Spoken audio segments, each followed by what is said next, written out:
Welcome to McPlum, simple solutions served daily. You start by confirming the gauge type because installation differs between electrical and mechanical senders.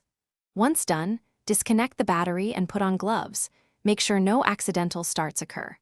Next, find the tachometer pickup or coil lead on the outboard. Identify wire color and routing so you can trace it back. Finally, position the new gauge near the helm and measure wire length to the engine. This prevents surprises when you run cable through the boat. Now run the shielded signal wire from the engine to the helm using existing grommets. Keep it away from ignition coils and exhaust to reduce noise. Once routed, mount the gauge to the dash with the hardware supplied and tighten evenly so it seals.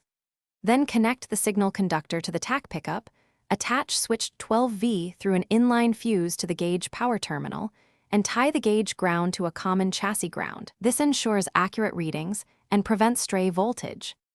With wiring complete, reconnect the battery and start the engine at idle. Watch the gauge needle for a smooth sweep. If the reading is off, adjust calibration or a dash pot per the manufacturer instructions, and recheck at multiple RPMs to confirm linear response. If you see jitter or false spikes, stop and shut down. Add a ferrite choke, reroute signal away from coils, and verify a solid ground and clean connections. That single troubleshooting step often cures.